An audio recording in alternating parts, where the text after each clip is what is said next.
Muy buenos días, gracia y paz.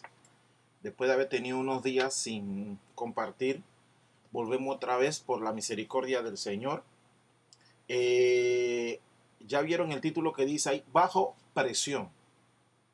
Fíjense, voy a compartir algunas cosas, algunas anécdotas a lo largo de la exhortación, ¿ok?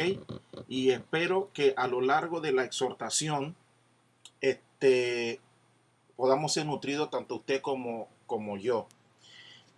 Fíjense una cosa, yo no soy predicador, ese no es mi don y yo yo no me considero un predicador. Solamente soy una persona que requiere de la misericordia de Dios para compartir con ustedes. En ese sentido, ustedes van a ver que yo no tengo esa proyección eh, eh, eh, con esa inclinación hacia ser una especie de motivador, no. Entonces, hoy es uno de esos días que quiero ir de manera pausada, lo más que el Señor me permita, para poder compartir de su palabra y que usted ponga el filtro del Señor, del Espíritu Santo, para que Él deseche lo que no, el componente humano que emane de mí y que solo se quede con la palabra del Señor. Dicho esto, entonces en el amor de Cristo le voy a pedir que me tenga paciencia porque hoy lo vamos a hacer pausado, así que lo más seguro que me tome más tiempo del habitual. Fíjense, presión. Dice la Real Academia de la Lengua Española que es la acción de apretar o comprimir. O también dice que es una fuerza moral o influencia ejercida sobre una persona para condicionar su comportamiento. También dice que es un acoso continuado que se ejerce sobre el adversario para impedir su reacción y lograr su derrota. Eso es lo que significa presión. Entonces, hoy vamos a compartir porque muchos de nosotros nos vamos a topar en nuestra vida diaria con muchos Goliat que van a ejercer presión sobre nosotros y nos van a menospreciar. Nos vamos a encontrar a muchas Dalilas que van a querer seducirnos y esa es otra forma de presión. Vamos a encontrar también un amigo traidor como Judas, que nos bese la mejilla para entregarnos a nuestros enemigos. Vamos a encontrar también muchos Pedros con aparente buena intención que nos van a estorbar en la misión. Vamos a encontrar también muchos Tomás incrédulos. Vamos a encontrar muchas profecías como Noadías y profetas que intentan infundirnos miedo. Vamos a encontrar también esposas como Job que nos van a decir que si aún retenemos nuestra integridad y nos van a motivar a que maldigamos a nuestro Dios igual que la esposa de Job, recuerde que le dijo, tú todavía tienes integridad, maldice a tu Dios y muérete. Vamos a estar bajo presión porque nos vamos a encontrar a pueblos con dura cerviz, como el pueblo de Israel cuando salía de Egipto. Y se recuerdan cuando salió, una de las quejas era, voy a citar lo que dice la escritura, y que no es esto cuando lo que te hablábamos en Egipto diciendo, déjanos servir a los egipcios, porque mejor nos fuera servir a los egipcios que morir nosotros en el desierto, cuando se quejaban contra Moisés. Y vamos a encontrar en nuestro diario vivir, especialmente los hijos de Dios, los que estamos batallando, los que estamos haciendo nuestro esfuerzo por hacer las cosas, está preocupado por los negocios del reino. Entonces, van a haber muchas formas de presión a nuestras vidas y vamos a encontrar estos personajes a través del día a día. Especialmente nos vamos a encontrar con gente como Zambalat también. Pero hoy, por ejemplo, quiero compartir lo que dice la escritura porque esto no es ajeno, ya el Señor nos había advertido con relación a esto. Fíjense lo que dice Juan capítulo 16, verso 33. Dice, estas cosas os he hablado para que en mí tengáis paz, dice el Señor, para que en mí, o sea, en el Señor tengáis paz, tengamos paz. no es nuestra billetera, nuestra tarjeta de crédito, nuestro ahorro, nuestra belleza, nuestra juventud, nuestra fortaleza, nuestro trabajo, nuestros títulos, lo que sea, sino que en el Señor. Dice, en el mundo tendréis aflicción. Y luego dice, pero confiad, yo he vencido al mundo. Entonces, para el Señor no era ajeno y nos fue advirtiendo y dándonos el libro de instrucción de vida para que esto no nos fuera extraño. Se quede en el mundo, vamos a tener aflicción. Miren, fíjense lo que dice Salmo capítulo 34, verso 19. Dice, muchas son las aflicciones del justo. O sea, no pocas, dice muchas. Pero después viene la promesa, pero de todas ellas le librará Jehová. Entonces, cada vez que uno está bajo presión, no es ajeno a la escritura. Fíjense lo que dice Hechos capítulo 9, verso 16. Entonces, Ananías respondió al Señor, he oído muchas cosas acerca de este hombre, cuántos males ha hecho a tus santos en Jerusalén. Estoy empezando desde el verso 13, ahí en Juan capítulo 9. Entonces le mandan al que era Saulo, que después nosotros conocemos como Pablo, y Ananías dice, este atentaba contra tus santos, o sea, y aún tiene autoridad de los principales sacerdotes para prender a todos los que invocan tu nombre, el nombre de Jesús. El Señor le dijo, ve porque instrumento escogido me es este para llevar mi nombre en presencia de los gentiles y de reyes y de los hijos de Israel. Porque yo le mostraré, atención lo que dice el verso 16, porque yo le mostraré cuánto le es necesario padecer por mi nombre. Entonces, a veces nosotros nos gusta ahí solamente la parte en donde todo es color de rosa en los negocios del reino, en los asuntos del Señor. Pero fíjense lo que dice aquí, el Señor le dice a Ananías con respecto a Saulo, que ahora nosotros conocemos como Pablo, y le dice, a este lo voy a mostrar, dice, porque yo le mostraré cuánto le es necesario padecer por mi nombre. Entonces usted no puede estar sorprendido, ni usted ni yo, lo que le servimos al Señor por su misericordia, porque claro está que nosotros somos seres súper imperfectos después de la caída y hay una lucha, hay una batalla interna con nuestros pecados y lo que ofende al Señor. Y el Señor, los que estamos en batalla, el Señor dice que es necesario padecer por su nombre.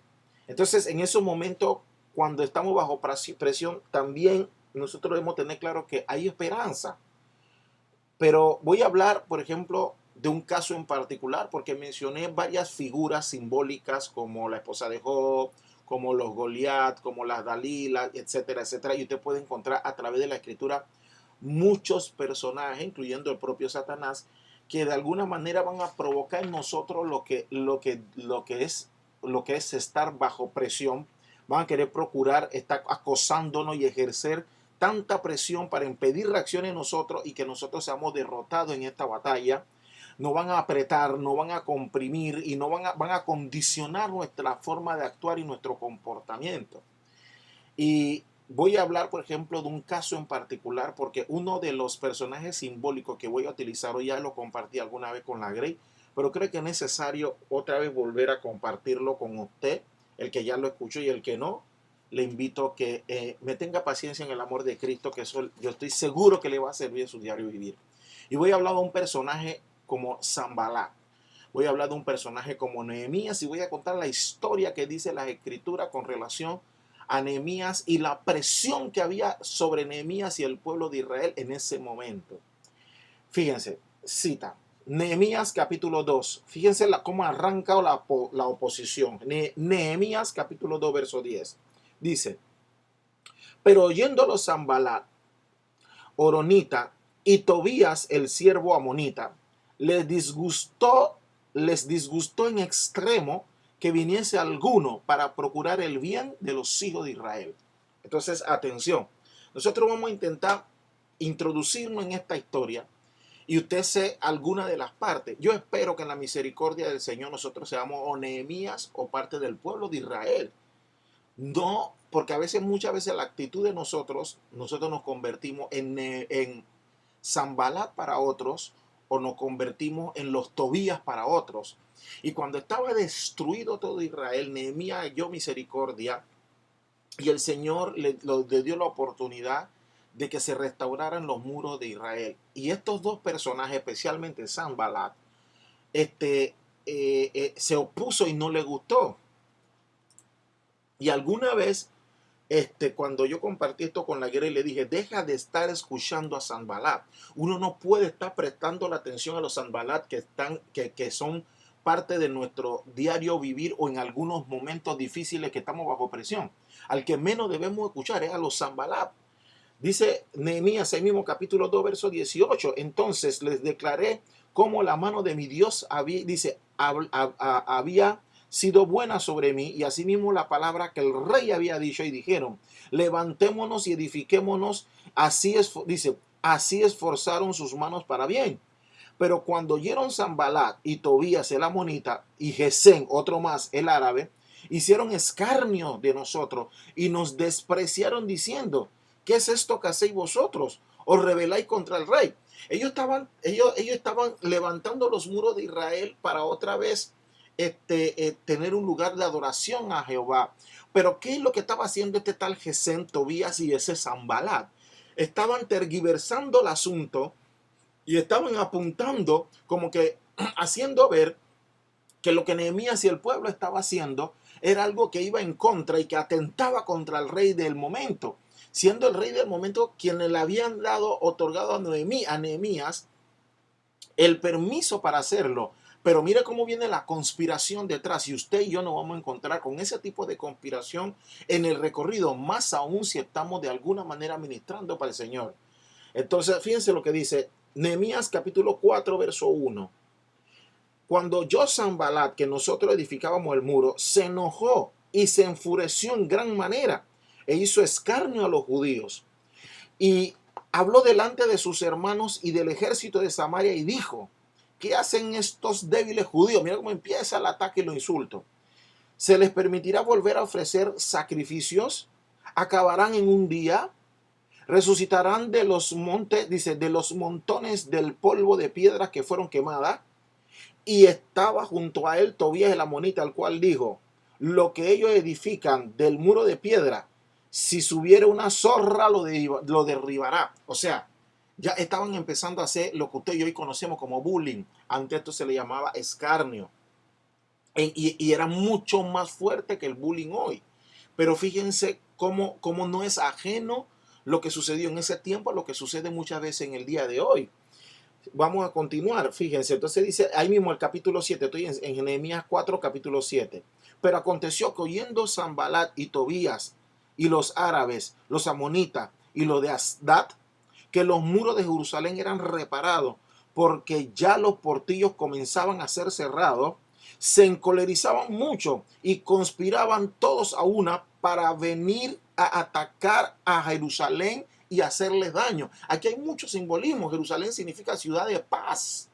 Entonces, cuando los muros de la ciudad de paz estaban derribados, lo que significa en esta simbología o analogía, como usted lo quiera llamar, que no había paz para el pueblo de Israel en ese momento, no había. Y en la construcción, la reconstrucción, el levantamiento de los muros de Jerusalén era un simbolismo de que volvía nuevamente la paz al pueblo de Dios en ese momento, y que se había encomendado la labor a través de Nehemías, que tenía un corazón sensible a las cosas del Señor. Y estas personas dice que conspiraban a uno, ¿no?, para atacar y para hacer daño. Eso va a pasar en el recorrido nuestro. Fíjense lo que dice.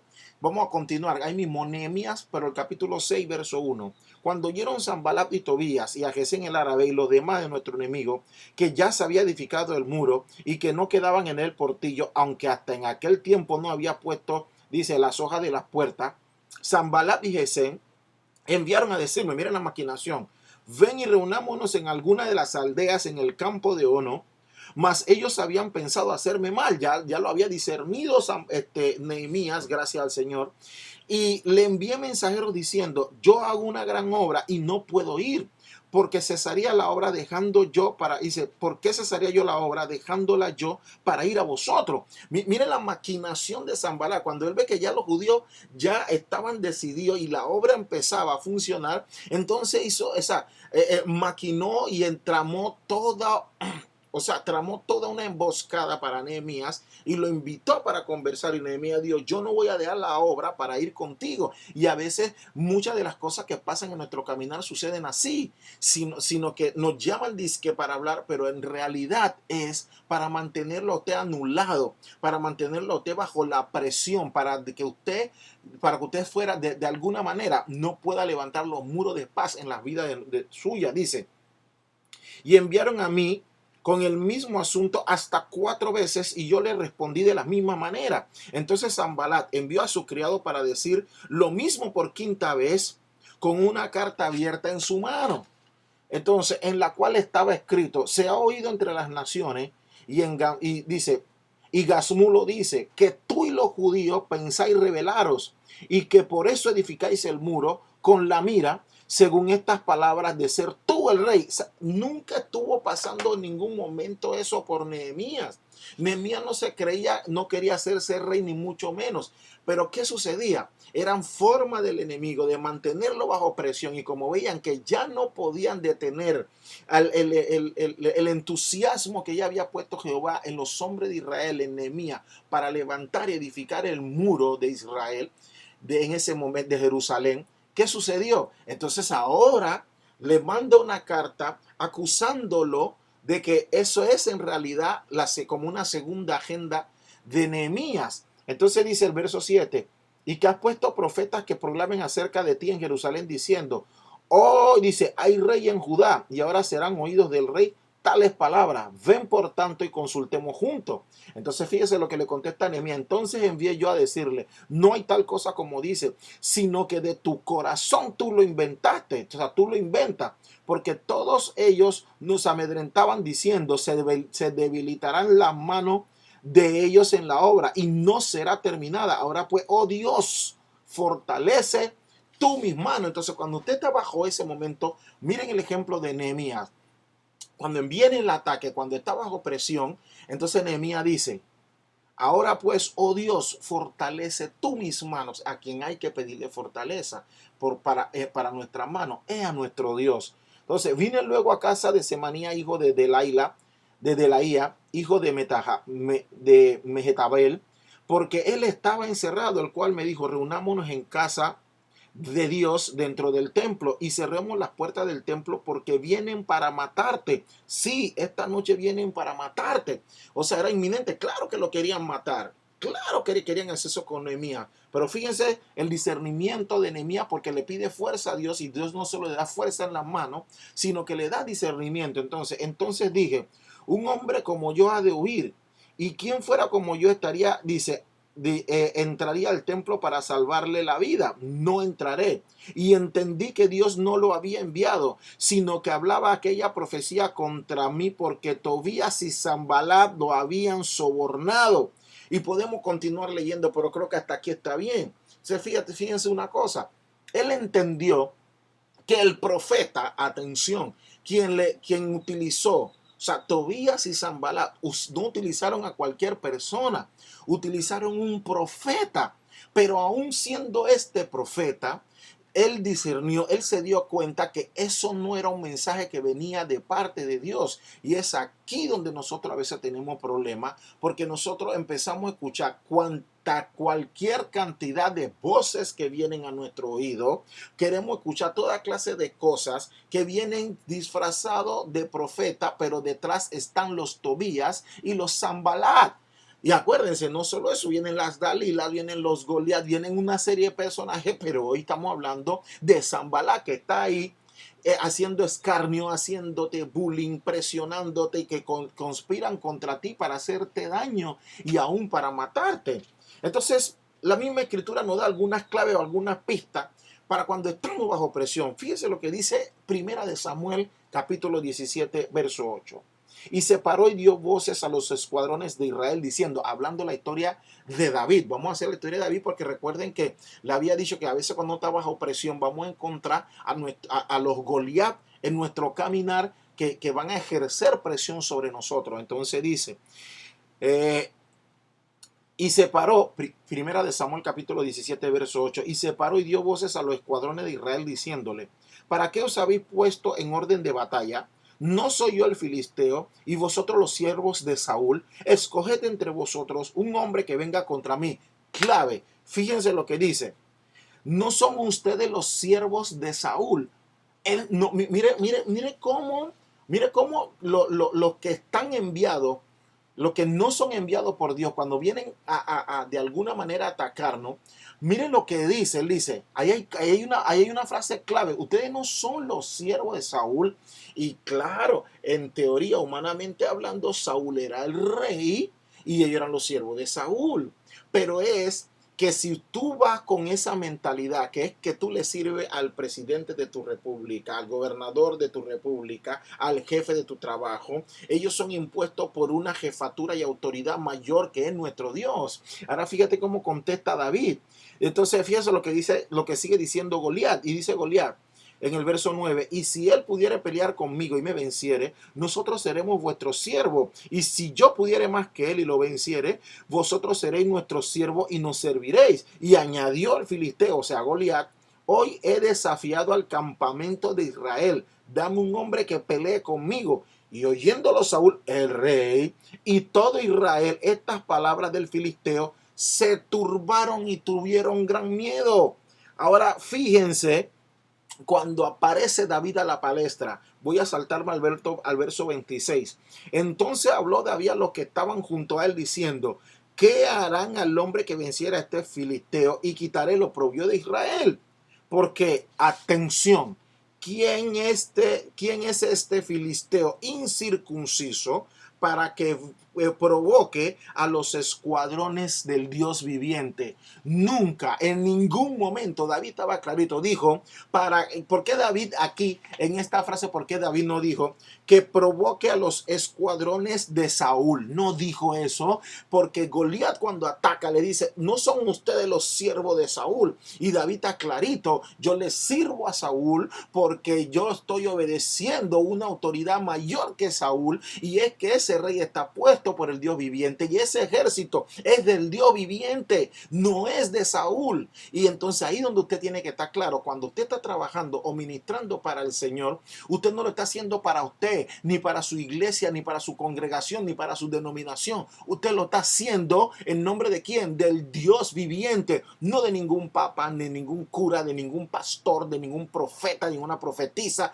No, usted cuando hace las cosas, inclusive en su trabajo, en su casa, porque la escritura dice: puesto los ojos en Jesús, autor y consumador de la fe. Es lo que dice la escritura, que cada cosa que hagamos, lo hagamos pensando como si lo hacemos para Cristo, no para el hombre. Y ese es el problema que a veces algunos de nosotros tenemos, que cuando estamos enfocando cualquier cosa que estamos haciendo, por eso nosotros estamos esperando recompensa del hombre, que el hombre nos trate bien, que mi hijo me trate bien, que mi trabajo me traten bien, que mi esposo me trate bien. Y entonces, claro, pero usted lo debe hacer confiando en el poder del Dios viviente, quien es que cambia las mentes y transforma los corazones, y quien gana batalla, no porque usted crea que usted es rey. Porque mira, Saúl y todo cuando oyeron la palabra de Goliat el filisteo, se turbaron y tuvieron gran miedo. Pero David estaba clarito, y viene como David responde. Voy a saltarme al verso 42. Y cuando el filisteo miró y vio a David, le tuvo en poco, lo menospreció. Muchas veces pasa eso con nosotros. Hay mucha gente, inclusive hermanos y familiares, que no lo están haciendo con motivaciones malévolas. Yo lo tengo que reconocer. Pero a veces algunos de nosotros, cuando estamos bajo presión, lo que sale de nosotros termina estorbándole a otros. Y uno tiene que reconocerlo y pedir perdón a Dios, pedirle perdón a quien uno termine ofendiendo o siendo estorbo en alguna medida, porque uno no sabe cuándo en algún momento usted quiere ser David, pero a veces nos convertimos en los Goliat para otro, a veces nos convertimos en los Sanbalat para otro, en los Tobías para otro, en las Dalila para otro. ¿Entienden a qué me refiero? Y para eso está la escritura, es como un espejo donde se ve la imperfección nuestra para nosotros poder pedir perdón al Señor y continuar en el ministerio, ¿ok? Entonces, en este mismo sentido, miren lo que pasa, viene y lo menosprecia a David, menosprecia y le dice, entonces dice: y era un muchacho rubio y de hermoso parecer, verso 43, y dijo el filisteo a David: yo soy perro para que venga a mí con palos, y maldijo a David por sus dioses. Dijo luego el filisteo a David, ven a mí, te daré tu carne a las aves del cielo y las bestias del campo. Entonces, ¿ustedes creen que esto es casualidad? Miren, nosotros, acuérdense, si usted se mete, trate de meterse en la película. Estamos viendo un tipo enorme, un tipo de guerra, y David era un tipo que tocaba el arpa. Pero lo que no sabían era que David era un tipo conforme al corazón de Jehová. O sea, que el corazón de David estaba siendo formado por Jehová. Así que había sido sometido a otras presiones, y cuando vio la presión de Goliat, lo que salió era lo que el Señor había formado en el corazón de David, no siendo David perfecto, porque usted conoce que David son algunas cosas que no hablan bien de David, pero David siempre estuvo sumiso a reconocer cada vez que se equivocaba y pedía perdón primeramente a Jehová. Siempre lo hizo. Si no me creen, miren todo el libro de Salmos, es más largo. ¿Por qué? Siempre reconociendo su debilidad, pero reconociendo siempre que le servía al Dios viviente. Entonces, fíjense, entonces David dijo al filisteo, tú vienes a mí con espada, lanza y jabalina, mas yo vengo a ti en el nombre de Saúl. Eso fue lo que dijo David. No, David dijo, mas yo vengo a ti en el nombre de Jehová de los ejércitos, el Dios de los cuadrones de Israel, a quien tú has provocado. Y ahí va la otra. A veces usted siente que la pelea es contra usted. A veces usted siente que la pelea va enfocada contra usted, y no es así. Si usted y yo tenemos algo por la misericordia, es solo por misericordia, algo de luz, algo que muestre que Cristo vive en nosotros, es nada más por la misericordia del Señor. Y a veces usted no se puede tomar los temas personales como para usted, porque usted debe estar reconociendo y está clarito a quién le sirve, a quién representa y lo que hace para quién es. Entonces, en esa misma medida, mire que David está clarito.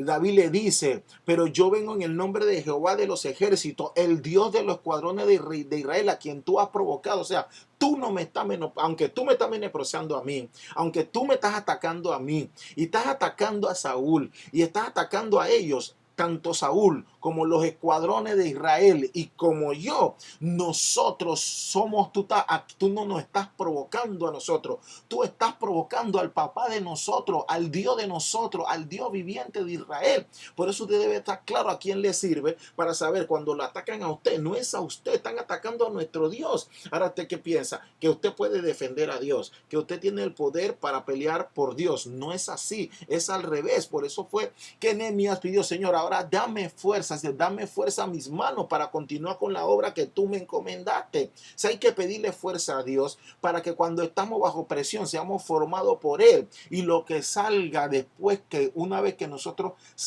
estemos bajo presión, sea reconocer que hay un Dios viviente a quien le servimos y Él peleará por nosotros. Nosotros nada más tenemos que hacer nuestra parte. Entonces sigue diciendo, Jehová te entregará hoy en mi mano. No dice tú vas a caer en mi mano, dice Jehová. David está reconociendo en todo momento que no es él, que es Jehová. Y yo te venceré y te cortaré la cabeza y te daré, dice, y te daré hoy los cuerpos de los filisteos a las aves del cielo y a las bestias de la tierra, y toda la tierra sabrá que hay Dios en Israel, no que estaba el super David. Entonces, y habrá, dice, y sabrá toda esta congregación de Jehová que Jehová nos salva, atención, otra clave, con espada y con lanza, porque de Jehová es la batalla y Él los entregará en nuestras manos, siempre reconociendo a Jehová. Entonces, ahí está. ¿Qué es lo que pasa cuando nosotros estamos bajo presión? Yo, por ejemplo, en el caso mío, yo no voy a hablar de otro, habla de mí, he estado bajo presión. Ustedes saben que estamos viviendo bajo este tiempo de pandemia. ¿Y qué es lo que pasa? Cada vez que la escritura me confronta y mi Dios me confronta, termina saliendo mal fruto. Pero usted se da cuenta, por ejemplo, cuando usted agarra una fruta de limón o una fruta y la exprime, cuando usted le hace presión, ¿qué sale? Sale jugo de limón. Cuando usted aprieta la de naranja, sale jugo de naranja. Y cualquier fruto de la tierra que usted lo presione para que salga su fruto y seamos beneficiados de ese fruto, miren la analogía y miren lo que parece una ironía, pero atención, el fruto está ahí no para beneficiar al fruto, sino para beneficiar a alguien de su fruto. ¿No me entendió?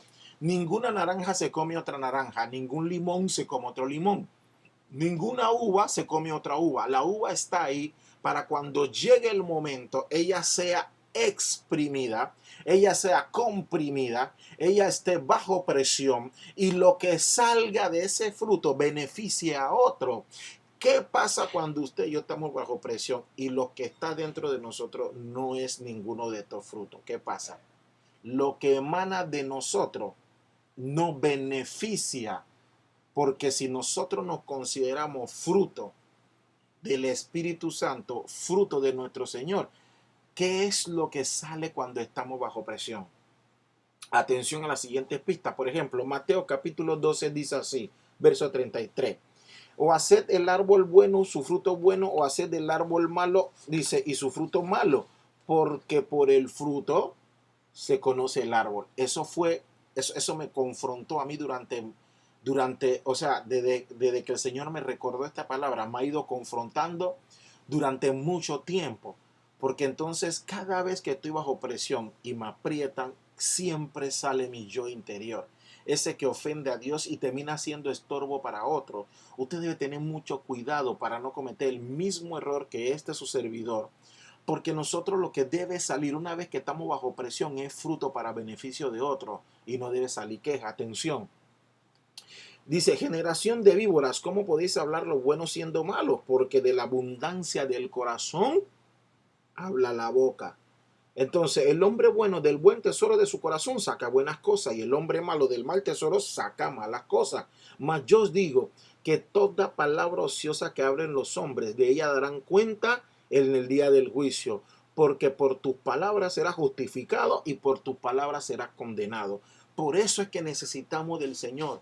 Por eso necesitamos su palabra que nos confronte día a día para poder ella descubrir y desvelar el fruto malo que hay en nosotros y poder nosotros reconocer que necesitamos un Salvador, pedir perdón y continuar en la buena batalla.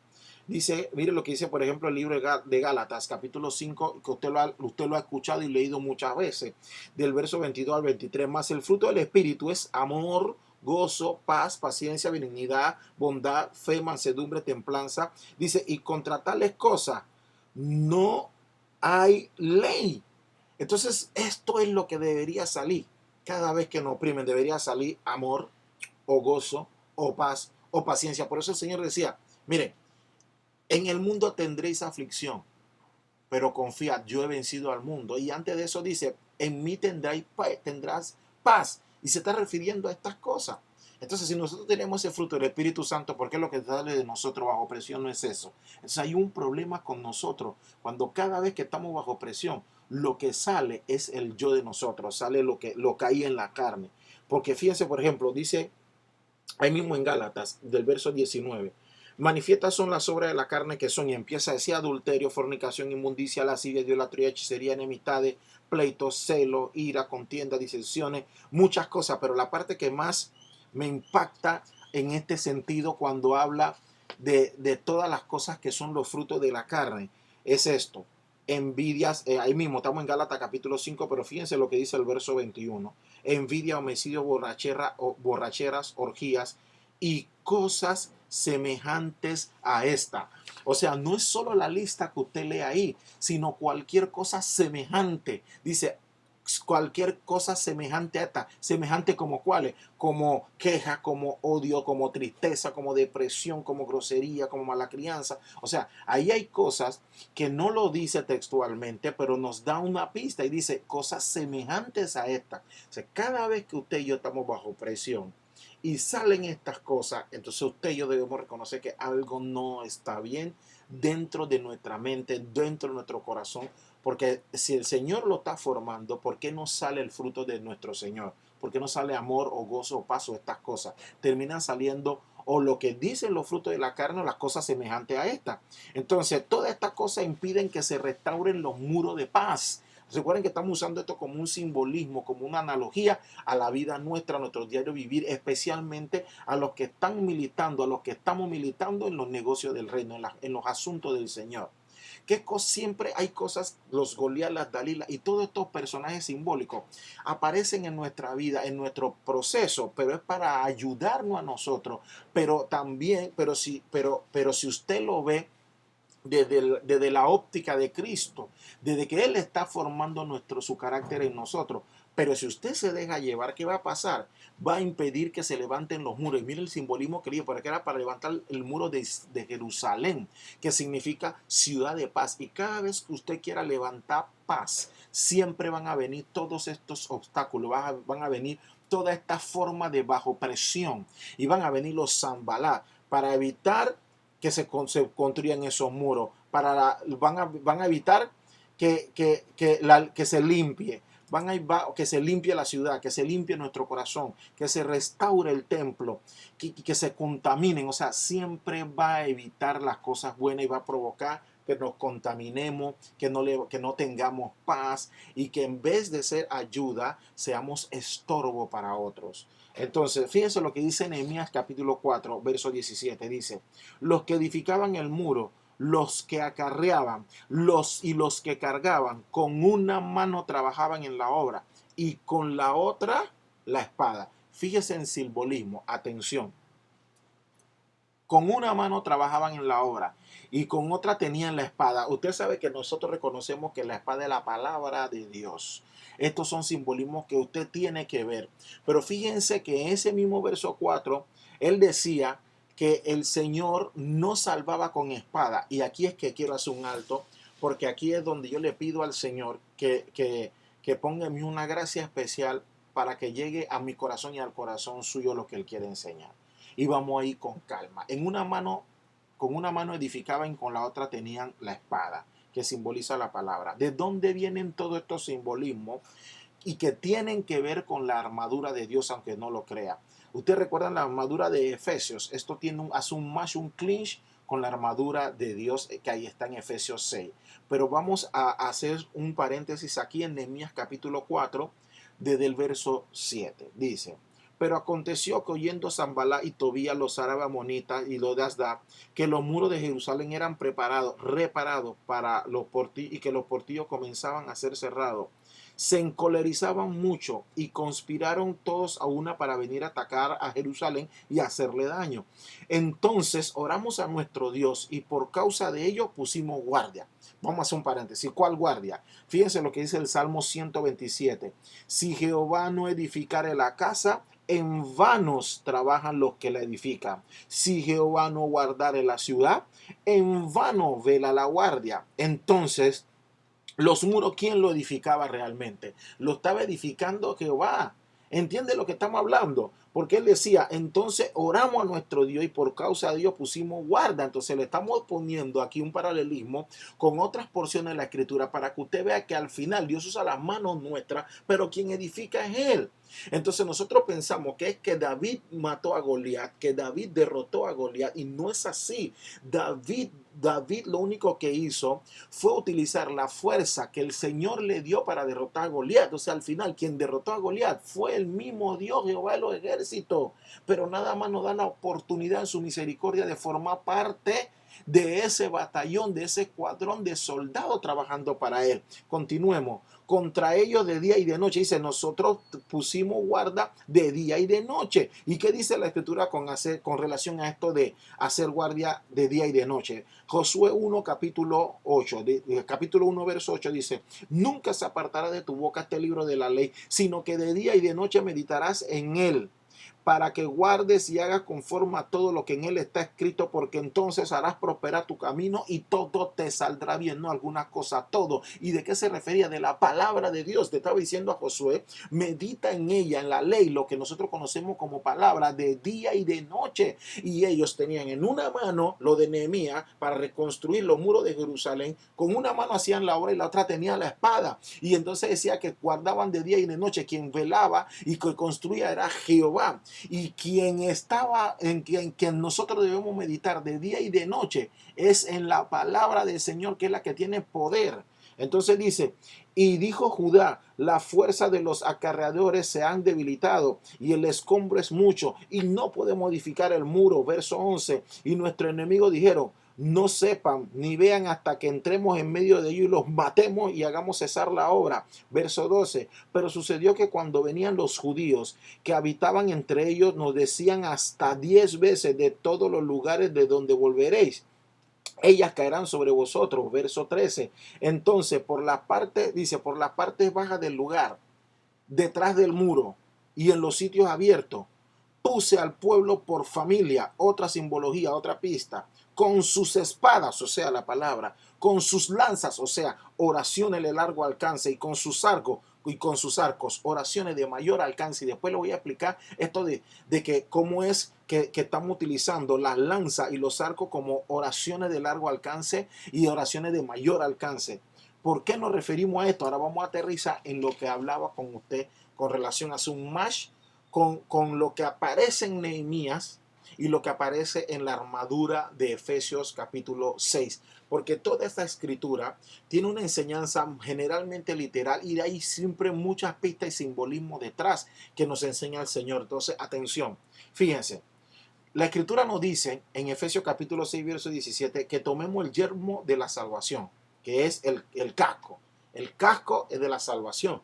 Yo no tengo tiempo para explicarle a detalle. Voy a ir por encima, pero voy a tratar de que el Señor ponga una gracia especial en mí para que eso llegue al corazón de nosotros. Atención.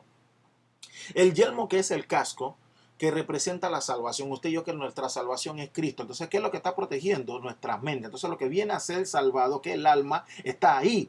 El alma lo alberga, está albergado ahí, porque dentro del alma es quien alberga la mente. Es ahí donde está el entendimiento del hombre. Por eso es que cuando llaman en la escritura, en la armadura, yelmo, la salvación, el casco, entonces es un simbolismo de proteger lo que piensa nuestra mente, ¿ok? Y después dice, y la espada del Espíritu, o sea, el Espíritu Santo es la espada, que es la palabra de Dios. Y después dice, y orando en todo tiempo, con toda oración y súplica al Espíritu. Entonces, atención, aquí siempre en las enseñanzas de la armadura hay un pequeño detalle que ya hemos omitido la mayoría de nosotros que hemos enseñado de parte de Dios. Y es esto, que a la armadura esa pasan dos cosas. Yo no tengo tiempo para explicarle eso a detalle ahora, se lo voy a dejar como inquietud y que Dios me permita después desvelarlo. Primero, que se hace un comparando de la armadura romana, porque dice que en ese tiempo Pablo estaba encarcelado en una cárcel romana y lo que había eran soldados romanos y el simbolismo era de un traje romano, de un soldado romano. Eso no es cierto. Lo cierto es que esto es un simbolismo de la vestidura sacerdotal. No tengo tiempo para explicarlo ahora. Esperemos que después en una cápsula lo aclaremos. Pero si usted va a utilizar la armadura romana como simbolismo, le falta algo. Si usted revisa el equipamiento completo de un romano, todos llevaban una lanza. Todos llevaban. Y siempre nosotros, cuando hablamos de eso, nosotros le quitamos este pedazo. Búsquenlo. Ahora mismo no tengo el nombre. Palín creo que se llamaba, algo así. Pero dentro de la armadura romana había un componente que era una lanza. De hecho, eran dos. Una lanza que venía pegada justa, una más pesada de corto alcance y una más ligera de largo alcance. Entonces nosotros hemos desechado esa parte y como la Biblia, la escritura en Efesios no nos dice, no nos hacen comparando como la coraza de justicia, etcétera, etcétera, omitimos esta parte donde sí, donde dice orando en todo tiempo con toda oración y súplica. Eso es parte de la armadura, pero usted y yo no lo hemos visto. La oración es el arma de largo alcance y lo que tipifica el arma de largo alcance de un soldado, en este caso digamos que el romano, donde están las lanzas y los arcos. Esas son las de largo alcance, porque cuando usted ora es a lo más lejano, que parece irónico, pero es de largo alcance. La pesada es para corto alcance, que es cuando usted hace esas oraciones tipo de emergencia que no son duraderas, que no son largas, pero cuando usted persiste en su oración por algún propósito en especial, porque usted tiene alguna petición especial y está conectado en el Señor, esa es una oración de largo alcance que utiliza una lanza más ligera, pero que tiene un mayor alcance que la pesada. ¿Entiende a lo que me refiero? Y ahí entra el simbolismo, porque cuando dice orando es todo tiempo, dice con oración y súplica al Espíritu y velando en ella con toda perseverancia y súplica por los santos y por mí, a fin de que al abrir mi boca me sea dada palabra para dar a conocer con denuedo el ministerio del Evangelio, por lo cual soy embajador en cadena y con denuedo hablé de él como debo hablar. Entonces a eso es que nos referimos. Fíjense lo que dice Apocalipsis capítulo 5 verso 8. Y cuando hubo tomado el libro, dice, los 4 seres vivientes y los 24 ancianos se postraron delante del Cordero. Todos tenían arpa y copas de oro llenas de incienso, que son las oraciones de los santos. Mira, esta copa estaba llena de incienso. ¿Y qué hace el incienso? El incienso, una vez que se enciende y tiene ese fuego, ¿qué es lo que sube como olor fragante? El humo es lo que va a un mayor alcance. Sí, esa es la tipificación de la lanza de la oración dentro de la armadura. Por eso es que hacemos una revelación, una desvelación de lo que Nehemías estaba diciendo cuando estaban orando. Entonces dice, ahí mismo Apocalipsis capítulo 5 verso 14. Después miré y me levanté y dije a los nobles y a los oficiales y al resto del pueblo, no temáis delante de ellos, acordaos del Señor que es grande. Perdón, estoy hablando, aterrizando con Samuel, lo que pasa con David y Goliat en la primera carta de Samuel, verso 17, capítulo 17, verso 14.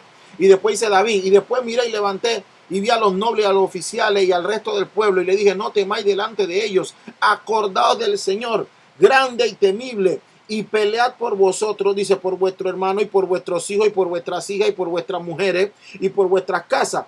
Y tomando, dice, y cuando oyeron nuestros enemigos que habíamos entendido que Dios había desbaratado el consejo de ellos, no volvimos dice, nos volvimos todos al muro, cada uno a su tarea. Perdón, Nehemías capítulo 4. Entonces ellos hacen esto, Nehemías y el pueblo empieza y dice, y él va y le da un anuncio. Entonces el verdadero mensajero de parte de Jehová le dice al pueblo que pelee por tu, y eso es un simbolismo, que recuerden que el Señor es grande, que es temible, y después dice, pelea por vuestros hermanos, por vuestros hijos, por vuestras hijas, por vuestras mujeres, por vuestras casas. Y cuando oyeron esto vuestros enemigos, que lo habíamos entendido y que Dios había desbaratado el consejo de ellos, no volvimos, dice, nos volvimos todos al muro, cada uno a su tarea. Y desde aquel día la mitad de mis siervos trabajaba en la obra y la otra mitad tenía lanzas, oraciones de largo alcance y escudos que representan la fe, y los arcos, oraciones de largo alcance, y coraza, que son las de justicia y que nos hace justo, la sangre de Cristo. Y detrás de ellos estaban los jefes de toda la casa de Judá, los que edificaban el muro, los que cargaban, a una mano trabajaban en la obra y en la otra tenían la palabra del Señor, que era discernida por el Espíritu Santo. A veces nosotros tenemos que recordar para esto quién es que empaca nuestro paracaídas. Y voy a hacer un match. En estos días una hermana me mandó un mensaje, me mandó una reflexión. Hay un tipo que se llama Charles Plum, búsquenlo ustedes. Él era un gran piloto norteamericano, había hecho más de 70 derribos, o sea, era un tipo que había ido a más de 70 misiones y con éxito. Y llegó una misión y él fue derribado. Y cuando él fue derribado, tuvo que usar su paracaídas y él fue torturado, encarcelado, tuvo un tiempo, creo que como 6 años.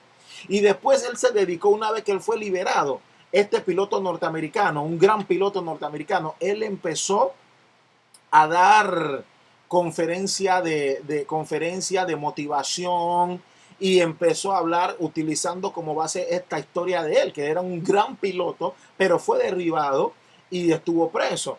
Y una vez que él estaba cenando con su esposa, se le acercó un joven, o sea, una persona más joven que él, y le dijo, oiga, ¿usted es el señor Charles Plum? Y él le dice, sí. Oiga, usted, y le empezó a contar la historia, usted fue que fue derribado y fue preso. Entonces le dice, ¿y cómo tú conoces la historia? Y entonces le dice, es que yo era quien preparaba su paracaídas. Él quedó consternado porque él decía, wow, dice, le sirvió, cierto, dice el muchacho, le dice, le sirvió entonces cómo empaqué su paracaídas. Y él agachó la cabeza, como le digo, consternado, porque él decía, miércoles, yo era un piloto arrogante y todavía lo soy. Porque como en tanto tiempo yo ni siquiera te saludé, ni te dije buenos días, ni sé cuál es tu nombre. Y menos sabía, me acordaba de ti, de que tú eras quien empacaba mi paracaídas. El paracaídas le salvó la vida en ese momento. Entonces de ahí en adelante, cada vez que él inicia una conferencia, un seminario de motivación o lo que sea, él arranca diciendo esta frase: ¿Quién empaca tu paracaídas? Si en el caso de nosotros a veces envía una esposa, a veces envía la mamá, a veces envía un hermano, pero usted tiene que estar claro en que este mensajero venga de parte de Dios y deja de escuchar a los Goliat, a las Dalila, a los Tobías, especialmente a los Zambalat. Deje de estar escuchando a los Zambalat y escucha lo que vienen de parte de Dios, porque ellos son lo que Dios ha enviado a la vida de nosotros para empacar nuestro paracaídas. Porque al final quien nos salva y que de verdad empaca nuestros paracaídas para que cuando estemos bajo presión haya una salida de salvación es Cristo Jesús. Que el Señor nos enseñe más. Shalom.